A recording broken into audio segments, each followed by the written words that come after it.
हम ये नहीं कह रहे हैं कि कोई जान के मिलना चाह रहा है, परंतु आप समझिए कि कितना गहरा षड्यंत्र हो सकता है। ये 3 साल पहले से यह बात चल रही थी और हम उस चीज से अनजान नजर आते हैं।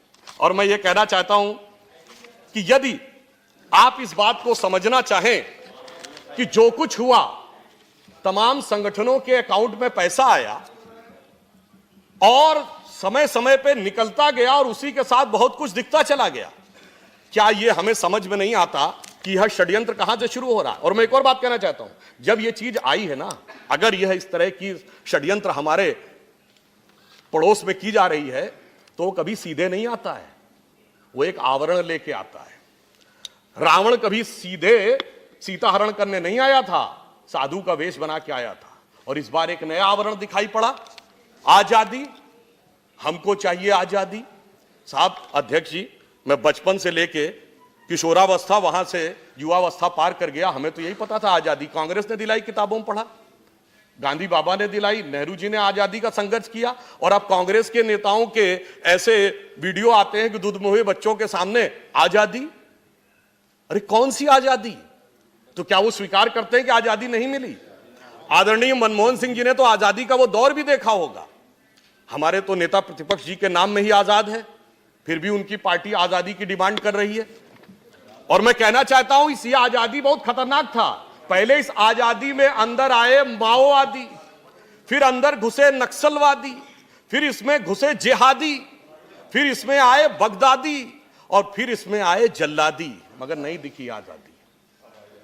इसको देखकर मुझे सिर्फ यह लगता है कि जो कुछ किया गया, एक उत्तर प्रदेश के फैजाबाद के, उस समय तत्कालीन फैजाबाद के, आज तो उसका नाम अयोध्या है, एक बड़े मशहूर शायर हुए रफीक शादानी। उन्होंने उस दौर में दंगों और राजनीति को लेकर एक पंक्ति लिखी थी, वो मुझे बड़ी उचित प्रतीत होती है। उसमें एक प्रतीक है जो हम सब समझ सकते हैं। भारत की राजनीति में कुछ प्रतीक बड़े स्थापित हैं। जब जैसे आप किसी को कहें कि हाफ पैंट या काली टोपी, तो समझ में आ जाता था वो किसके लिए कहा जा रहा है।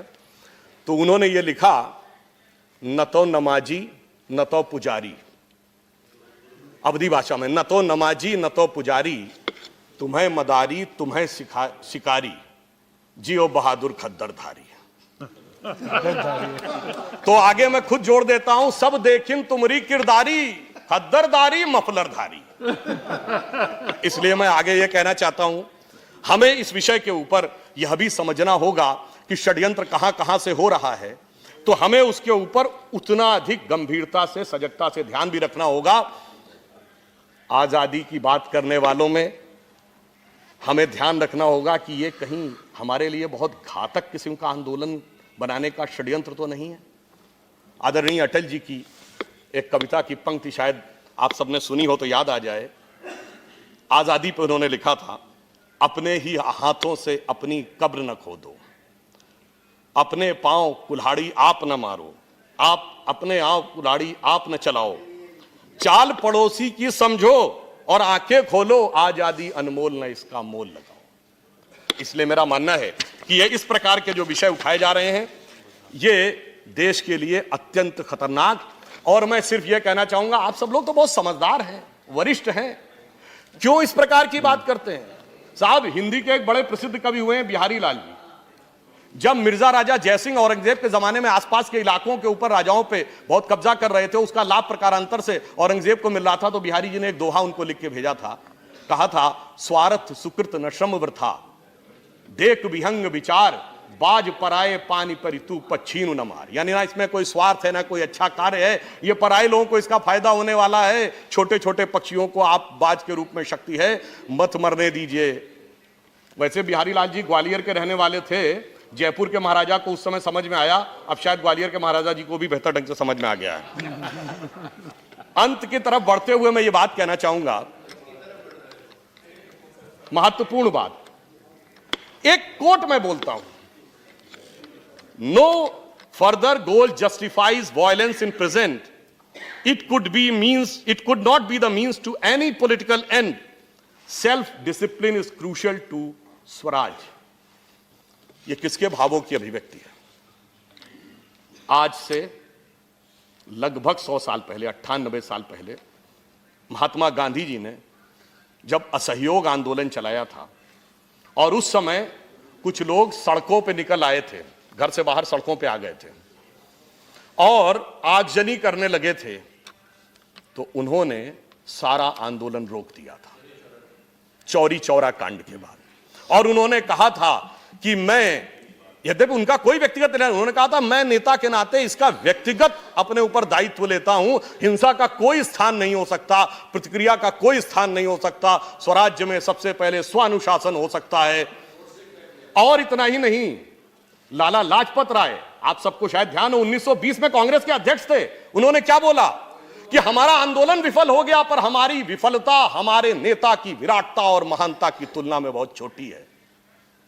आज 100 साल के बाद सड़क पे आओ और आर पार की लड़ाई करो, वही पार्टी है, वही लोग हैं। 1919 में मोतीलाल नेहरू जी कांग्रेस के अध्यक्ष थे, आज भी वही परिवार के अध्यक्ष हैं।